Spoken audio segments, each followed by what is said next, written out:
प्रभु यीशु मसीह के मधुर और पवित्र नाम में एक बार फिर मैं अपने भाई बहनों का, अपने सभी श्रोतागणों का धन्यवाद करता हूं और स्वागत करता हूं आपका। और एक नए संदेश के साथ आज मैं एक बार फिर आपके सन्मुख उपस्थित हूं। आज का हमारा संदेश है the mystery beast of revelation, प्रकाशित वाक्य के उस बड़े पशु का भेद। ये हमारा आज का संदेश है। इससे पहले कि हम अपने संदेश में जाएं, आइए हम प्रभु से छोटी प्रार्थना करें। हमारे अनुग्रहकारी प्रभु, हम तेरा धन्यवाद देते हैं तेरे उन पवित्र भेदों के लिए जो भविष्यवाणी के रूप में प्यारे प्रभु जी तूने हमें दिए हैं। और हम परमेश्वर इन भेदों को समझते हुए प्रभु अपने हृदयों को, अपने मनों को तेरी महिमा के लिए और तेरे राज्य के लिए तैयार कर सकते हैं। प्रभु इन वचनों में हमारी अगुवाई कर, प्रभु यीशु के नाम से ये विनती मांगते हैं, आमीन। अनुग्रहकारी पिता परमेश्वर का हम धन्यवाद करते हैं। आज का हमारा संदेश जो है वो उस विषय के ऊपर आधारित है जो मैंने आपको बताया। और इस समय आइए हम डायरेक्ट अपने विषय में चलेंगे। और ये संदेश जो है ये डॉक्टर जॉन ब्रडशॉ के संदेशों के ऊपर आधारित है, जो उन्होंने जो है प्रभु के वचन का अध्ययन करके हमारे सामने जो पेश किए हैं। फेयर होप यॉट क्लब जो बिल्कुल तैयार थी रेस के लिए। ये एरिया जो है वो मैक्सिको के गल्फ में या खाड़ी में पाया जाता है, जो कुछ मील की दूरी पर जो है वो डॉल्फिन आइलैंड से है। और डॉल्फिन आइलैंड से के पास जो है वो कोस्ट ऑफ अल्बामा जो है उसके बीच में जो वो कम से कम 20 किलोमीटर का बिल्कुल स्ट्रेट जो है वो रास्ता पाया जाता है। और जब ये रेस बिल्कुल तैयार थी होने के लिए, उससे एक दिन पहली रात को ये जो है वो घोषणा हुई कि मौसम जो है बहुत ख़राब है, इसलिए जो है रेस जब रद्द की जाती है। और इस रेस में 125 बोट, 475 लोग जो थे इसमें हिस्सा जो है, इसमें भाग जो है वो लेने वाले थे। लेकिन जैसे ही ये डिक्लेयर किया गया कि मौसम की खराबी के कारण ये रेस रद्द की जाती है, तो इनमें से 8 जो बोट थे उन्होंने जो है वो मना कर दिया कि वो जो है इसमें भाग नहीं लेंगे। लेकिन फिर किसी तरह जो है बाकी के जितने भी थे उन्होंने जो है इस बात को हल्का समझते हुए उन्होंने जो है वो उस रेस को जो है वो जारी रखा। और हम देखते हैं कि जब उन्होंने इस रेस को जारी रखा तो वो हवाएं जो उस टाइम के ऊपर बहुत धीरे धीरे आ रही थी, और वो एकदम यह बड़ा विकराल रूप जो है वो धारण कर लेती हैं और एक तूफान का, एक आंधी का जो है वो रूप धारण करती हैं। और उस आंधी के द्वारा जो है वो उन बोट्स में से 10 बोट जो है वो तो डूब जाती हैं पानी के अंदर, और उसमें 40 लोगों को बचा लिया जाता है और 6 लोग जो है उनकी डेथ हो जाती है। और ये डिज़ास्टर, ये बर्बादी अमेरिका के इतिहास में अपने आप में एक बड़ी अजीब बर्बादी थी। और यहाँ पर हम देखते हैं कि ये बात सच है कि यदि लोग चाहते तो इस घटना को रोका जा सकता था, इसलिए क्योंकि उनको चेतावनी दी गई थी। इसी तरह पवित्र शास्त्र बाइबल में भी अंतिम समय के विषय में एक खतरे का जो है वो जिक्र पवित्र शास्त्र बाइबल में दिया गया है। और उसका जिक्र जो है वो हमें मिलता है 2 कुरिन्थियों उसका 11वां अध्याय उसके 14वें वचन में। यहाँ पर लिखता है, कहता है कि यहाँ पर लिखता है कि इसमें कोई अचंभे की बात नहीं, क्योंकि शैतान भी ज्योतिर्मय स्वर्गदूत का रूप जो है वो धारण करता है। तो प्रिय भाई बहन, जैसा हम आज तक सीखते आए हैं कि शैतान जो है वो किस तरीके से बुराई और बुराई के बीच में संघर्ष को जो है वो बढ़ावा दे रहा है, और स्वर्ग का परमेश्वर उस संघर्ष में अपने लोगों की सहायता करते हुए उनको अपनी सच्चाई की ओर ले जा रहा है। कई बार खतरे हमारे सामने होते हैं, लेकिन हम उन खतरों का हमें आभास जो है वो नहीं होता। कई बार हम उन खतरों को बहुत हल्के से लेते हैं, कई बार हम उन खतरों के ऊपर ध्यान जो है वो नहीं देते हैं। लेकिन पवित्र शास्त्र बाइबल में इन खतरों का वर्णन जो है बहुत ही अद्भुत तरीके से किया गया है, जो मैं आपके सामने पढ़ना चाहूँगा इसी खतरे के विषय में कि किस तरीके से शैतान जो है वो अपना कार्य करता चला जाता है उन शक्तियों के द्वारा, उन ताकतों के द्वारा जो ताकतें इस दुनिया में जो है वो पाई जाती हैं और परमेश्वर के वचन से जो वो दूर होती चली जा रही हैं। यहाँ पर हमारे पास प्रकाशित वाक्य की बुक में 13वां अध्याय उसके पहली चंद आयतों में यहाँ पर लिखता है, कहता, तब मैंने एक पशु को समुद्र में से निकलते हुए देखा जिसके 10 सींग और 7 सिर थे। उसके सींगों पर 10 राजमुकुट और उसके सिरों पर परमेश्वर की निंदा के नाम लिखे हुए थे। जो पशु मैंने देखा वह चीते के समान था और उसके पांव भालू के से और मुंह सिंह का सा था। उस अजगर ने अपनी सामर्थ और अपना सिंहासन, बड़ा अधिकार उसे दे दिया। परमेश्वर के वचन में प्रकाशित वाक्य में लिखता है कि अंतिम समय में, प्रकाशित वाक्य की बुक जो है अंतिम समय के लिए लिखी गई है प्रिय भाई बहन, और वो भविष्यवाणियां जो दानियल की पुस्तक में दानियल भविष्यद्वक्ता ने सदियों पहले की थी, वो प्रकाशित वाक्य की बुक में आकर जब वो पूरी होती हैं। और इन भविष्यवाणियों को समझने के लिए हमारे सामने जो है वो बहुत कुछ जो है वो सिंबॉलिक जो वो दिया गया है, तुलना के तौर पर दिया गया है। और जब हम इन तुलनाओं के ऊपर हम ध्यान देते हैं और इसके ऊपर विचार करते हैं, तब पवित्र शास्त्र बाइबल अपने आप में इस बात को जो है वो एक्सप्लेन करती है। और जब हम इन भविष्यवाणियों के बारे में स्टडी करते हैं तो प्रिय भाई बहन बहुत सारी ऐसी बातें आती हैं जिसमें कई बार पर्सनल्स, कई बार जो है वो समाज उसमें आ जाते हैं, कई बार जो है वो बहुत सारे ग्रुप्स जो है वो इसके अंदर आते हैं। पर प्रिय भाई बहन याद रखिए, हमारा किसी व्यक्तिगत इंसान के ऊपर कहना या किसी के लिए कहने का अधिकार नहीं है, पर हम उस सिस्टम के विषय में बात करते हैं जो सिस्टम शैतान ने जो है वो सेट किया है ताकि लोग सच्चाई से हटकर शैतान के पीछे चलें और उसकी पैरवी करें, उसके वचनों को माने। सो पवित्र शास्त्र बाइबल में जैसे यहाँ लिखता है, कहता, तब मैंने एक पशु को समुद्र में से निकलते हुए देखा। प्रिय भाई बहन, ये समुद्र क्या चीज़ है? समुद्र किसको जब वो तुलना करता है? तो पवित्र शास्त्र बाइबल में प्रकाशित वाक्य की बुक पुस्तक उसका 17वां अध्याय उसके 15वें वचन में लिखता है कि जो पानी तूने देखे वो भीड़, भाषाएं, जातियां और लोग हैं। ये उनको जो है वो संकेत करता है, भीड़ को, भाषाओं को, जातियों को और लोगों को, उन एरिया को जो बहुत ही जो है वो पॉपुलेटेड एरिया है, उसमें से इस जंतु को निकलते हुए जो है यूहन्ना जो है अपने दर्शन में जो है वो देखता है। और लिखता कहता है कि उस जंतु के 10 सींग और 7 सिर थे। 10 सींग जो है वो किसको जाहिर करते हैं? सींग जो है ये एक लीडर्स को जो है वो जाहिर करता है, एक राजा को जाहिर करता है, और सिर जो है वो भी राजा को जो है वो बाइबल में प्रकट करता है। मैं बाइबल के रेफरेंस अभी आपको नहीं दे रहा हूँ क्योंकि ये सारा विश्लेषण पवित्र शास्त्र बाइबल स्वयं अपने आप में देती है कि सींग किसको रिप्रेजेंट करते हैं, सिर किसको रिप्रेजेंट करते हैं, पानी किसको रिप्रेजेंट करते हैं। और उसके बाद जो है औरत, वुमन जो बाइबल में दी गई है कई बार भविष्यवाणियों में, वो किसको रिप्रेजेंट करती हैं। तो दानियल की पुस्तक में जब हम देखते हैं दानियल 7वें अध्याय में, तो वहां पर हम देखते हैं कि दानियल जो है एक स्वप्न जो है वो देखता है, और स्वप्न में वो क्या देखता है कि समुद्र में से उसने 4 जंतुओं को बाहर निकलते हुए देखता है। पहला जंतु सिंह के समान, दूसरा जंतु जो है वो रीछ के समान, तीसरा जंतु जो है वो चीते के समान, चौथा जंतु जो है वो भयानक और खौफनाक जंतु का वर्णन जो है वो किया गया, उसको कोई नाम नहीं दिया गया उसको।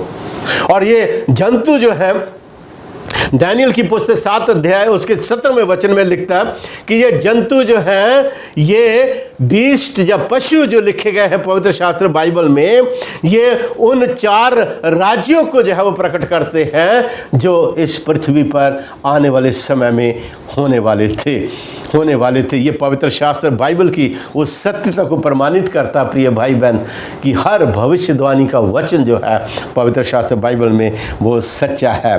दानियल जो है वो जब उस पहले पशु को जो बाबुल के राजा को रिप्रेजेंट करता है, दूसरा पशु जो है वो मादा फारस के राज्य को प्रकट करता है, तीसरा पशु जो है वो यूनान के राज्य को प्रकट करता है। और यूनान वो राज्य था जिसने जो है पूरी दुनिया के ऊपर राज किया, और उसका जो बड़ा लीडर था उसका नाम था सिकंदर महान, अलेक्जेंडर द ग्रेट। प्रिय भाई बहन, तो ये सारा इतिहास की बातें हैं, और पवित्र शास्त्र वचन में, बाइबल में, भविष्यवाणियों की पुस्तकों में इस इतिहास की बातों को सैकड़ों वर्ष पहले, हजारों वर्ष पहले, जब अभी तक पैदा हुई भी नहीं थी, तो इनका वर्णन जो है परमेश्वर ने अपने भविष्यवक्ताओं के द्वारा, अपने नबियों के द्वारा बहुत पहले से जो है इसको प्रकट कर दिया था। पवित्र शास्त्र में लिखता है 20 हुकूमतें, समुद्र, पानी, लोग और हवा। हवा जो है वो युद्ध, लड़ाइयाँ, संघर्ष, आपस में मारपीट, लड़ाइयाँ, तो इनको जो है वो ये रिप्रेजेंट करते हैं। प्रिय भाई बहन, दानियल 4:7 में लिखता है, कहता है कि पहला जंतु जो था वो लायन था, सिंह के समान था। इसके विषय में हमने जब अध्ययन कर लिया, हम थोड़ा और आगे बढ़ेंगे क्योंकि समय की कमी के कारण ये संदेश को जो है बहुत थोड़े से समय के अंदर बांधना जब वो बहुत ही मुश्किल है। और उसके बाद लिखता है कि चौथा जंतु जो था वो बड़ा भयानक और बड़ा खौफनाक और डरावना था, और जब उसके 10 सींग और 7 सिर थे उसके, और जब उन 10 सींगों को देख रहा था, तो इसका अर्थ यह है प्रिय भाई बहन कि चौथे जंतु का राज्य जो रोम का राज्य कहलाता था, वो 10 भागों में जो है वो बंट जाता है, और आज भी वो कंट्रीज यूरोप में जो है वो पाई जाती हैं। आज भी वो कंट्रीज यूरोप में पाई जाती हैं, और पवित्र शास्त्र बाइबल की जो भविष्यवाणी है कि वो कभी एक नहीं होंगी, और आज तक वो कभी एक हुई नहीं। हर कोशिश मनुष्य ने एक होने की करी, उन्होंने करेंसी भी ऐसी बनाई कि पूरे यूरोप में एक करेंसी होगी तो हम एक हो जाएंगे। बहुत सारे राजाओं ने जो है उनको एक करने की कोशिश करी लेकिन नहीं कर सके। पर दानियल कहता है जब मैं उन सींगों को ध्यान से देख रहा था तो मैंने एक छोटे सींग को मैंने देखा जो 3 सींगों को उखाड़ कर जो है वो शक्ति में, पावर में आया। प्रिय भाई बहन, और उसको छोटा सींग कहा गया है। और इस छोटे सींग के विषय में बाइबल के पुराने जो प्रोटेस्टेंट्स लीडर हुए हैं उन्होंने इसका वर्णन जो है उस छोटे से राज्य के विषय में किया है जो आज संसार में वेटिकन सिटी कहलाता है। वेटिकन सिटी कहलाता है आज। इसमें जो है वो John Knox, John Calvin, Roger Williams, John Wesley जो मेथोडिस्ट चर्च के फाउंडर थे, उन्होंने अपनी स्टडीज़, अपने अध्ययन के द्वारा इन भविष्यवाणियों के, उन्होंने कहा कि ये छोटे सींग की हुकूमत कोई और नहीं हो सकती, ये छोटे सींग की हुकूमत सिर्फ और सिर्फ वेटिकन सिटी ही हो सकती है। वेटिकन सिटी ही हो सकती है प्रिय भाई बहन। और आप ये देखिए कि बाबुल की हुकूमत, उसके बाद मादा फारस की हुकूमत, उसके बाद यूनान की हुकूमत, और यूनान की हुकूमत के बाद रोम की हुकूमत इस संसार में आई। और रोम की हुकूमत का खात्मा जो है वो 476 AD में जाकर उनका अंत जो है वो हो जाता है। और तब वेस्टर्न यूरोप की जो रोम जो था, वेस्टर्न रोम, वो 10 भागों में जो है वो बंट जाता है। और जब 10 भागों में बढ़ जाता है और वेस्टर्न रोम जो छोटी सी जगह रह जाती है, उसके ऊपर जब बारबेरियंस के अटैक होते, ये इतिहास की बातें हैं प्रिय भाई बहन, और बारबेरियंस के जब अटैक उसके ऊपर होते हैं और वो कमज़ोर पड़ता चला जाता है, तब वचन में ये भविष्यवाणी पूरी होती है प्रकाशित वाक्य की कि वो अजगर जो बुतप्रस्त रोम को रिप्रेजेंट करता है, शैतान को रिप्रेजेंट करता है, वो अपना पूरा अधिकार जो है वो इस पशु को जो समुद्र में से निकलता है उसको अपना पूरा अधिकार दे देता है। तो हम देखते हैं यहाँ पर कि कॉन्स्टेंटाइन राजा जो है वो अपना अधिकार जो है वो वेटिकन सिटी के हेड को वेटिकन सिटी के अधिकारी को अपना अधिकार 476 एडी में जो है वो दे के वो वहाँ से दूसरी जगह जाकर अपनी राजधानी बना लेता है, जिसको आज भी कॉन्स्टेंटाइनोपल के नाम से जो है इतिहास में या नक्शे में देखा जा सकता है।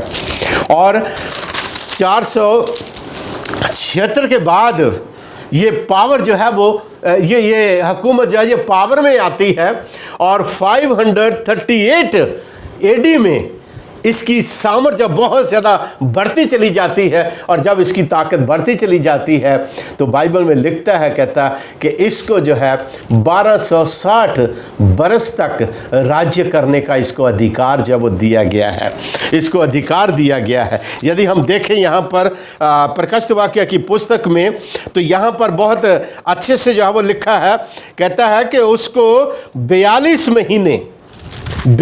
महीने, एक काल, दो काल और आधे काल तक, और कई जगह इसको 1260 दिन तक की भविष्यवाणी के नाम से इसे जाना गया है। और ये भविष्यवाणी जो है वो 7 बार बाइबल में इसका वर्णन जो है वो आता है। और हम एग्जैक्टली देखते हैं प्रिय भाई बहन, 538 एडी से लेकर 1798 में जब नेपोलियन बोनापार्ट का सेनापति पोप को जो है वो कैद करके 1517 में जो है वो ले जाता है फ्रांस में और बैलेंस के मुकाम के ऊपर उसको जो है वो कैद कर देता है। तो ये 1260 साल का जो पीरियड था, इसके अंदर इस छोटे सिंह की हुकूमत ने दुनिया में जो है वो बहुत अधिक कहर जो है वो बरपाया और परमेश्वर के पवित्र लोगों को पीस डाला उन्होंने।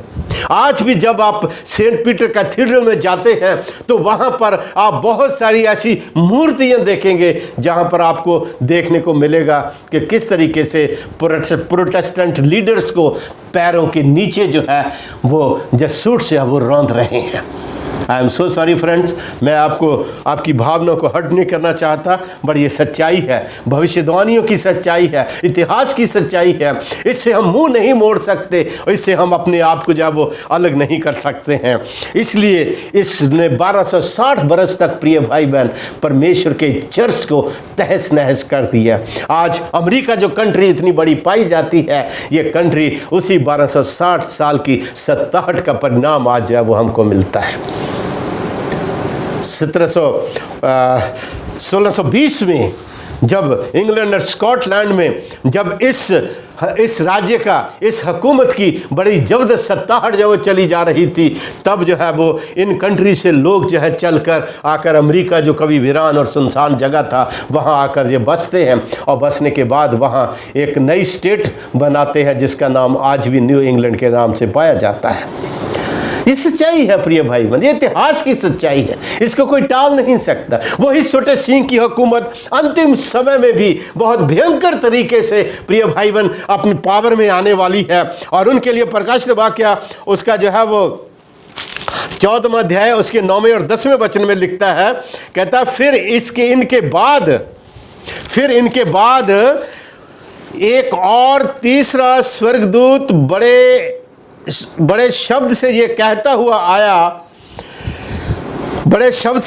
हुआ, जो कोई उस पशु जो समुद्र में से निकला और जिस पशु की हुकूमत जो है वो छोटे सींग, दानियल की पुस्तक छोटे सींग से जो है वो बताती है, वो हुकूमत प्रिय भाई बहन यही है वो। और इस हुकूमत के लिए लिखा है पवित्र शास्त्र बाइबल में, ये अंतिम संदेश 3 स्वर्गदूतों के संदेश और तीसरे स्वर्गदूत का ये संदेश है।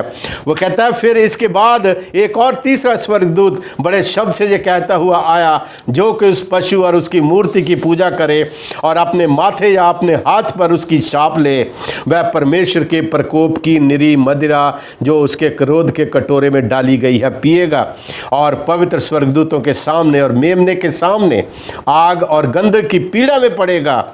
उनकी पीड़ा का धुआं युगानुयुग उठता रहेगा। और जो उस पशु और उसकी मूर्त की पूजा करते हैं और जो उसके नाम की छाप लेते हैं, उनको रात दिन चैन ना मिलेगा। This is my dear friend, this is God's message for you and for me for the last days। इस अंतिम समय में परमेश्वर ये संदेश हमको देता है, जो उस पशु की मूर्त और उसकी छाप अपने माथे अपने हाथ के ऊपर लेता है, वो परमेश्वर के राज्य का अधिकारी ना हो सकेगा। वो उस दुखों में, उस पीड़ा में पड़ेगा जो आग और गंधक की पीड़ा होगी, और जिसमें हमेशा के लिए दुष्ट और पापी लोग जल कर जब वो नाश हो जाएंगे। मेरे प्रिय भाई बहन, मैं आपसे कहना चाहता हूं, ये छोटे सिंह की हुकूमत जिसने पवित्र लोगों को पीसा, हजारों हजार, लाखों लाख, 50 लाख से ज़्यादा लोग प्रिय भाई बहन इस 1260 साल के समय में मारे गए। पवित्र शास्त्र बाइबल की एक अलग कैलकुलेशन है, जहाँ एक 20 जो है वो एक राजा को रिप्रेजेंट करता है, जहाँ पानी जो है वो जाति, भाषा, भीड़ लोगों को रिप्रेजेंट करते हैं। वहीं जहाँ दिन का जिक्र है भविष्यवाणी में, एक दिन जो है वो एक वर्ष के बराबर जो है वो पवित्र शास्त्र बाइबल में माना जाता है। और 1260 साल का समय मसीही इतिहास में डार्क एज का समय कहलाता है, अंधकार का समय कहलाता है, जो परमेश्वर के लोगों के लिए अंधकार का समय था।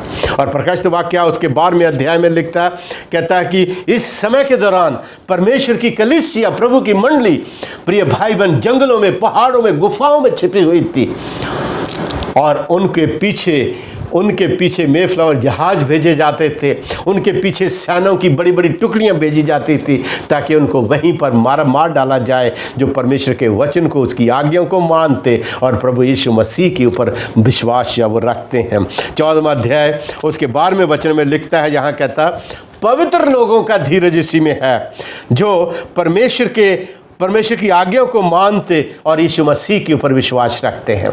और इन 1260 साल के समय में मेरे प्रिय भाई बहन बहुत कुछ बदल दिया गया। बाइबल में लिखता है वो छोटा सिंह जो है वो परमेश्वर की व्यवस्था को बदल देने की चेष्टा करेगा, और उसने बदल दिया। दूसरे हुक्म को उन्होंने निकाल दिया, उन्होंने अपने अपने मंदिरों में, अपने गिरजाघरों में मूर्तियों को जो है वो अलाउ कर दिया। प्रिय भाई बहन, उन्होंने जो है वो सब्त की पवित्रता को बदल कर उन्होंने जो है वो रविवार में उन्होंने ढाल दिया, और संसार का कोई व्यक्ति आज तक इसको प्रूव नहीं कर पाया कि प्रभु का पवित्र दिन आराधना का जो है वो सब्त नहीं है, रविवार है। मेरे प्रिय भाई बहन, उन्होंने जो है वो प्रभु यीशु मसीह की पवित्रता को और प्रभु यीशु मसीह की माफ़ी को उन्होंने जो है वो अपने प्रीस्ट को उन्होंने दे दिया कि तुम प्रीस्ट के सामने जाके अपने पाप जो है वो पापों की क्षमा मांगो, वो तुम्हारे लिए दुआ करे और तुम्हारे पाप माफ़ हो जाएंगे। उन्होंने यूकरिस्ट स्टार्ट किया। प्रिय भाई बहन, उन्होंने परगटरी की उन्होंने शिक्षा जो है वो लोगों को दी कि मरने के बाद इंसान की रूह जो है वो परगटरी में चली जाती, और जब फादर जो है एक मनुष्य, नाशमान मनुष्य जब प्रार्थना करेगा तो उनके अजीज़ों की रूह परगटरी से जो है वो स्वर्ग में चली जाएगी, और यदि प्रेयर नहीं की जाएगी तो परगटरी से वो नरक में चली जाएगी। मेरे प्रिय भाई बहन, इन सब सच्चाइयों का, इन सब जो है वो ट्रेडिशंस का, इन सब रीति रिवाजों का जो उन्होंने जो है वो कायम किए, मेरे प्रिय भाई बहन, बाइबल में एक भी जगह उनका जो है वो सत्यता जो है वो उनकी प्रमाणित नहीं होती है। आप किसके साथ हैं? परमेश्वर की आज्ञाओं के साथ, परमेश्वर के वचन के साथ, या उन रूढ़िवादियों और उन रीति रिवाजों के साथ जो मनुष्य के बनाए हुए हैं? प्रभु यीशु मसीह कहता है कि तुम जो है परमेश्वर की आज्ञा को कितनी अच्छी तरह से टाल देते हो, और मनुष्यों की रीति रिवाजों को मानकर तुम मुझे जब रिस दिलाते हो, मुझे गुस्सा दिलाते हो। प्रिय भाई बहन, ये अंतिम समय में होने वाला है। छोटे सिंह की हुकूमत फिर दोबारा पावर में आएगी, और जितने छोटे सिंह के बनाए हुए आज्ञाओं को मानेंगे, रविवार ये आराधना जो है छोटे सिंह के अधिकार का चिन्ह है, और मूर्ति पूजा जो है ये उनका चिन्ह है। प्रिय भाई बहन, पवित्र शास्त्र बाइबल में लिखता है कि तू किसी मूर्ति की पूजा ना कर, लेकिन गिरजाघरों में, मंदिरों में मूर्तियाँ स्थापित करती गई। मेरे प्रिय भाई बहन, खुदा सिर्फ 2 चीज़ों से नफरत करता है, घृणा करता है, मूर्ति पूजा और व्यभिचार। ये 2 चीज़ें इतनी भयानक गुनाह है प्रभु की दृष्टि में। प्रिय भाई बहन, मैं आपको बताऊं, परमेश्वर किसी भी रूप में इनको माफ़ नहीं करेगा। आइए हम उसके पशु की छाप और उसकी मूर्त की पूजा ना करें, पशु की छाप क्या है? रविवार ये आराधना। उसकी मूर्त क्या है? उसकी दी हुई तमाम शिक्षा जो आज जो है वो दुनिया में लोग, संसार में ज़्यादातर मसीही लोग जो है वो मानते हैं। उनसे बचने के लिए आइए हम परमेश्वर के पवित्र वचन, शास्त्र, उसकी आज्ञाओं के ऊपर चलें और प्रभु यीशु मसीह के उस महान आगमन की तैयारी में लगे रहें प्रिय भाई बहन, जिसका हमारे हजारों लाखों प्रोटेस्टेंट हमारे अगुवों ने उनका विरोध किया, उस शिक्षा का अपनी जानें कुर्बान करी, हजारों लाखों लोग उस मारे गए प्रिय भाई बहन, लेकिन उन्होंने झूठ के आगे अपना सर नहीं झुकाया। आप भी सत्य के लिए खड़े हो जाइए। परमेश्वर का वचन कहता है तू सत्य को जान तो सत्य तुम्हें स्वतंत्र करेगा। आज़ादी जो है वो सत्य में पाई जाती है प्रिय भाई बहन। सत्य क्या है? प्रभु यीशु मसीह, उसका वचन सत्य है। उसने कहा यदि तुम मेरे चेले कहलाना चाहते हो तो तुम मेरी आज्ञाओं को मानोगे। मेरे प्रिय भाई बहन, क्या आप परमेश्वर की आज्ञाओं को मानने के लिए तैयार हैं? यदि हाँ, तो आइए हम प्रभु से प्रार्थना करें ताकि परमेश्वर हमारी अगुवाई करे। हमारे अनुग्रहकारी प्रभु, तेरा धन्यवाद देते हैं इस सुंदर समय के लिए जो तूने हमको दिया, और हम परमेश्वर इन भेदों को जो है कुछ हद तक समझ पाए हैं, लेकिन हम चाहते हैं प्रभु तू हमें और अवसर देना ताकि हम और गहराई से इन भेदों में जा सकें। हम अपने सभी भाई बहनों, श्रोतागणों का हम धन्यवाद करते हैं जो इन वचनों को सुनते। तू अपने आत्मा के द्वारा उनके साथ बातचीत करना परमेश्वर, ताकि वो मनुष्य की बनाई हुई विधियों पर नहीं बल्कि तेरे आज्ञाओं को मानने के लिए तुझ पर विश्वास रखते हुए तेरे उस महान आगमन के लिए अपने आप को तैयार कर सकें, जब तू स्वर्गीय बादलों के ऊपर आएगा और हम इस पाप भरे संसार को छोड़कर तेरे साथ उन अब्दी जलाली घरों को जा सकें जो तूने हमारे लिए बनाए हैं। हमारे सब श्रोतागणों को अपनी आत्मा से भरपूर कर देना प्रभु, और हम सबको अपने प्यार में ढालना, क्योंकि सभी आशीषें हम अपने प्यारे प्रभु और अपने उद्धारकर्ता यीशु मसीह के मीठे और पवित्र नाम में मांगते हैं। आमीन, आमीन। प्रिय श्रोतागण, यदि आपको ये संदेश अच्छे लगते हैं, मैं चाहता हूँ आप अपने भाई बहनों के साथ, आप अपने ग्रुप में, आप अपने साथियों के साथ इनको बांटें, इसके ऊपर बातचीत करें। और यदि आपके कुछ प्रश्न उठते हैं, कुछ सवाल हमारे सामने आते हैं, हम आपकी सहायता करने के लिए यहाँ पर तैयार हैं। हमारे सामने कोई और माध्यम नहीं है, सिर्फ प्रभु का वचन, पवित्र शास्त्र, बाइबल। और यदि इसको हम मान के चलेंगे मेरे प्रिय भाई बहन, जिंदगी आपकी है, खुशी आपकी है, शांति आपकी है, प्रेम आपका है जो प्रभु ने आपसे किया है। ईश्वर आपको आशीष दे। आमीन।